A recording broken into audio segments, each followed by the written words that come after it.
وفي يوم من الأيام بيزور شقتها تاني بيتفاجئ بجثتها والدم محوطها من كل حتة. بيتفزع وبيبقى قلقان من إن الشرطة تفتكره إن هو اللي قتلها، فبيمشي من المكان بسرعة من غير ما يبلغ عن الجثة، وعلى طول بيبعت لناس كان متفق معاهم عشان يتفرجوا على شقتها إنهم يجوا دلوقتي حالا عشان يمثل إنه لقى الجثة معاهم وإنه ملوش علاقة بالموضوع. بياخد العملاء وبيروحوا عشان يشوفوا الشقة، وهو معاهم بيخبط على باب شقة يورا وهي ما بتفتحش أكيد لأن مفيش جثة هتقوم وتفتح، فبيضطر يفتح الباب بالمفتاح اللي هي اديتهوله لما راحت تعرض شقتها للبيع. ولما بيدخلوا هو بيستنى بره لأنه ما كانش عاوز يبين حاجة، وكان متوقع إنه يسمع صويت وفزع من العملاء، لكنه بيتفاجئ إن مفيش حاجة. فبيدخل بيلاقي الشقة نظيفة وزي الفل وبتلمع، وده بيكون هيجننه لأنه متأكد إنه شاف صورة ميتة.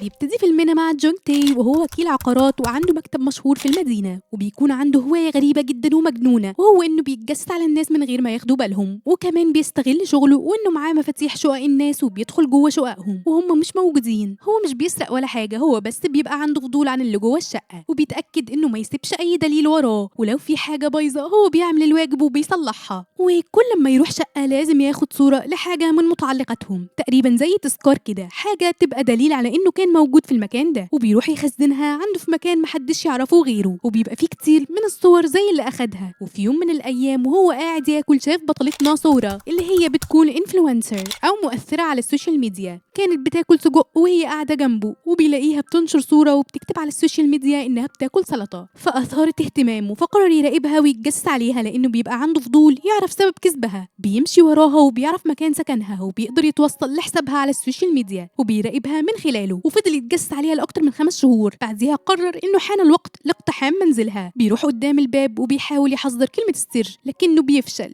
وكان خلاص هيستسلم، بس هي جات له برجليها لمكتبه لانها بتبقى عاوزه تبيع شقتها، واكيد هو مش هيلاقي فرصه احسن من دي، فبياخد مفاتيح شقتها عشان يفرج الشقه للعملاء. هو اخده من هنا وراح على شقتها من هنا، وكعدته قعد يفتش في الحاجات اللي تخصها وصور حاجه من متعلقاتها، وهو هناك لقى الحوض بتاعها فيه مشكله، فاكيد هو شهم راح يصلحه، وبيمشي من بيتها ولا كانه كان موجود فيه اصلا. بيكمل مراقبته ليها لانه بقى من معجبينها، وبتطلع محبه للحيوانات وبترعاهم وشخصيه طيبه جدا وعطوفه وفرد صالح للمجتمع، بالرغم انه بيكون مستغرب انها كسبت اول مره شافها فيها. وفي يوم من الايام بيزور شقتها تاني بيتفاجئ بجثتها والدم محوطها من كل حته. بيتفزع وبيبقى قلقان من ان الشرطه تفتكره ان هو اللي قتلها، فبيمشي من المكان بسرعه من غير ما يبلغ عن الجثه، وعلى طول بيبعت لناس كان متفق معاهم عشان يتفرجوا على شقتها انهم يجوا دلوقتي حالا عشان يمثل انه لقى الجثه معاهم وانه ملوش علاقه بالموضوع. بياخد العملاء وبيروحوا عشان يشوفوا الشقه، وهو معاهم بيخبط على باب شقه يورا وهي ما بتفتحش اكيد لان مفيش جثه هتقوم وتفتح، فبيضطر يفتح الباب بالمفتاح اللي هي اديتهوله لما راحت تعرض شقتها للبيع. ولما بيدخلوا هو بيستنى بره لانه ما كانش عاوز يبين حاجه، وكان متوقع انه يسمع صويت وفزع من العملاء، لكنه بيتفاجئ ان مفيش حاجه. فبيدخل بيلاقي الشقة نظيفة وزي الفل وبتلمع، وده بيكون هيجننه لأنه متأكد إنه شاف صورة ميتة.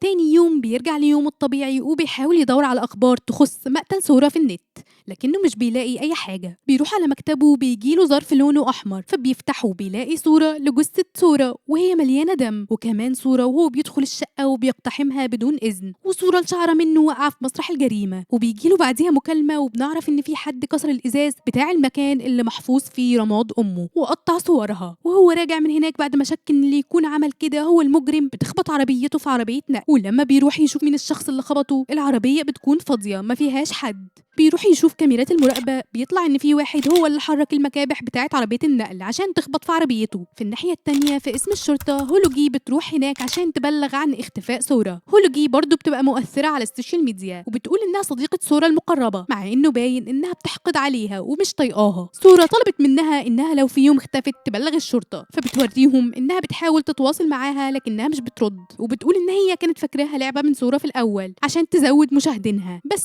باين لها حصل لها حاجة بجد.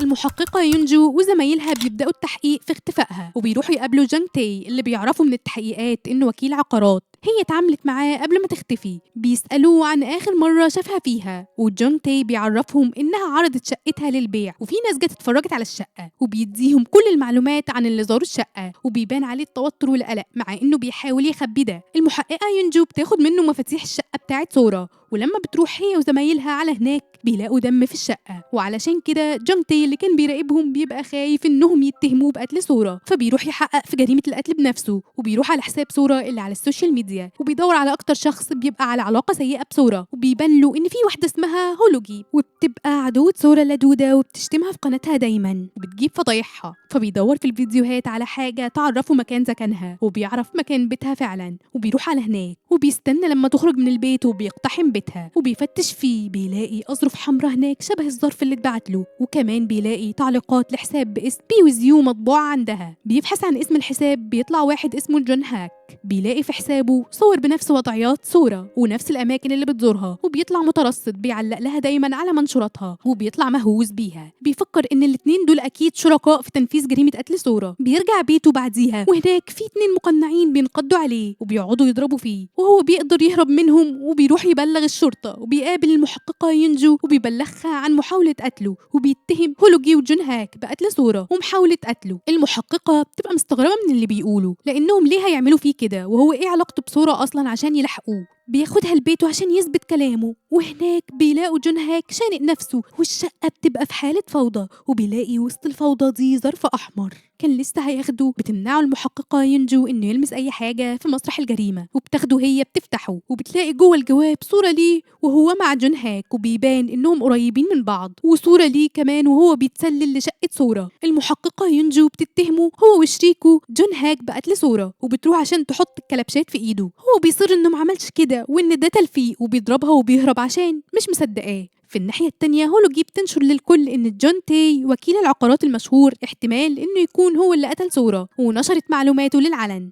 نرجع لجون تاي اللي بيروح على بيت جون هاك، وبيعرف هناك إنه هو اللي كسر مكان حفظ رماد أمه وقطع صورها وحط حاجة في حافظ الرماد، فبيروح على هناك على أمل إنه يلاقي دليل، فبيسرق رماد أمه وبيهرب بيه، وبيفتحه بيلاقي سكينة وهو سلاح الجريمة اللي اتقتلت بيها سورا، وبيبقى فيه ظرف أحمر معاها، وجوه الظرف ده جواب فيه تهديد بالمخزن بتاعه اللي بيحط فيه صور المتعلقات الشخصية للناس. بيروح عشان يواجه هولوجي باللي اكتشفه، بيلاقيها بتصور فيديو مباشر مع الناس، بيكسر الكمبيوتر وبيواجهها بالأدلة اللي معاه، وبيقول لها إن هي اللي قتلت سورا. وبعد ما بيتكلم معاها بيعرف الحقيقة إن هان سورا هي صديقتها، وإنهم متفقين على إنها تشتمها على الإنترنت وتمثل إنها عدوتها، وهي بتديها فلوس على ده، لأن ده هيطلع سورا البنت المسكينة الضحية قدام الناس، وهيتعاطفوا معاها ويزودوا مشاهداتها. وكمان بتعرفوا إن جون هاك كان مجنون بيها هي في الأول وبيطاردها في كل حتة، فهي بعتت له إن سورا معجبة بيه عشان يبعد عنها ويروح يمسك في حد تاني غيرها، لكنها ندمت لأنها حست إنها عرضت صديقتها للخطر. بيسألها بعديها جون تاي عن الأظرف الحمراء اللي معاها واللي شبه اللي بتتبعت له، بتعرفوا إنها بتاعت سورا وبتبعت لها الفلوس فيها. في نفس الوقت في مركز الشرطة بتروح للمحققة يونجو أخت سورا وبتعرفها بماضي سورا وإنها مش طبيعية وأبوها متبري منها لأنها باعت أخوهم اللي عنده إعاقة ذهنية عشان الفلوس، وبيبان وقتها ماضي سورا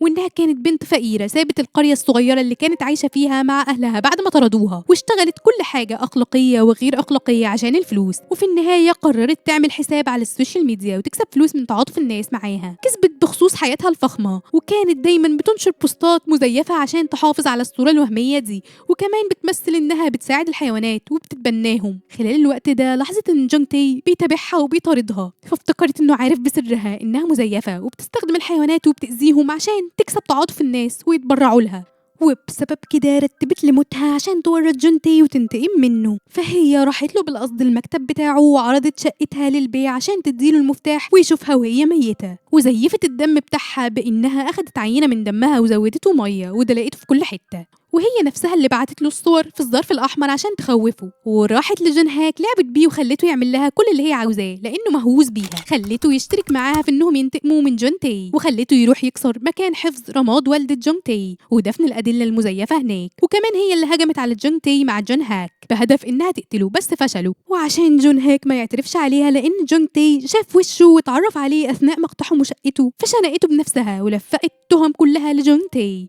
وبعتت صورة للمحققة وهو مع جون هاك وكانت لعبة فيها ومبيناهم أصدقاء مع إنهم ما يعرفوش بعض. هي كانت العقل المدبر ورا كل حاجة حرفيا. سورا بتروح على مخزن جونج تاي وبتكلم الشرطة على إنها شخص مجهول، وبتبلغهم إن سورا مخطوفة ومحبوسة في المخزن ده، وبتديهم العنوان بعديها. بتروح تجرح نفسها علشان يكون دليل إنها اتأذت من جون تاي اللي خطفها، وهو وقتها بيعرف إنها في المخزن بتاعه، فبيروح على هناك عشان يعرف هي بتعمل كل ده ليه. بيوصل على هناك وهي بتهجم عليه عشان تخليه يضربها، وفعلا بيعمل كده. بعديها بتيجي الشرطة اللي بيمسكوه متلبس وهو بيضربها. بتمسكوا الشرطة لكن هو بيقدر يهرب منهم ويجري بعيد. في نفس الوقت ده المحققة يونجو بتعرف إن سورا احتالت على ناس كتير في فلوس، وكمان مشتبه بيها إنها أذت بنت اسمها هيران اختفت في ظروف غامضة. بتطلب من رؤسائها الإذن إنها تكمل في التحقيق في قضية سورا، لأنها شاكة فيها، لأن مفيش حد يفقد كمية الدم اللي لقوها في مسرح الجريمة دي ويبقى لسه عايش. أكيد في حاجة غلط. لكنهم بيطلبوا منها إنها تلتزم بأوامرهم وتقبض على جونج تاي وتوقف تحقيق. سورا بعديها بتكمل في لعب دور الضحية المظلومة اللي اتخطفت من مترصد مجنون وبتكسب فلوس كتيرة من تعاطف الناس. في الناحية التانية جونج تاي بيبقى غضبان وحاسس بالظلم، فبيبعت رسالة للمحققة يونجو بيحكي لها إنه بيتجسس على الناس بس مش بيأذي حد، وكان فاكر إن اللي بيعمله ده مش غلط، لكنه أدرك بعد فوات الأوان مدى خطورة الوضع. بعديها بيتقابلوا وبيديها الدلائل اللي جمعها على إن سورا مجرمة وإنه ما عملش كل الجرايم دي، وبيخططوا الخطة سوا عشان يخلوا سورا تعترف بجرايمها. تاني يوم المحققة يونجو بتاخد سورا من المستشفى لبيتها وبتتأكد من سلامتها وبتمشي. بيجي لسورا جواب من جونج تاي بيهددها إنه معاه صور هتكشفها. هي بتبقى قلقانة وبتروح تقابله، وهناك بيسجل كلامهم، وهي بتعترف إنها قتلت 4 كلاب عشان الفلوس، وإنها قتلت جون هاك عشان كان هيعترف عليها، وقتلت كمان هيران لأنها كانت بتبتزها بماضيها الغير أخلاقي مقابل الفلوس. بتصعقه سورا بصعق كهربائي عشان تقدر تقتله، لكن قبل ما تعمل كده المحققة يونجو بتيجي هي وفريقها وبيمسكوها وبيقبضوا كمان على جونج تاي بتهمة الترصد. وبعد فترة بيخرج جون تاي من السجن وبيروح يقابل المحققة يونجو عشان يشكرها إنها وثقت فيه وساعدته، وهي بترد عليه إنها بس كانت بتأدي شغلها، وبتبصله بطريقة مش مريحة وبتقول له إنه لا هو ولا سورا ضحايا، وإنهم الاتنين مجرمين وياريت ما يرجعش للي كان بيعملوه تاني. وبكده بيخلص فيلمنا. ما تنسوش تعملوا لايك وشير وسبسكرايب. سلام.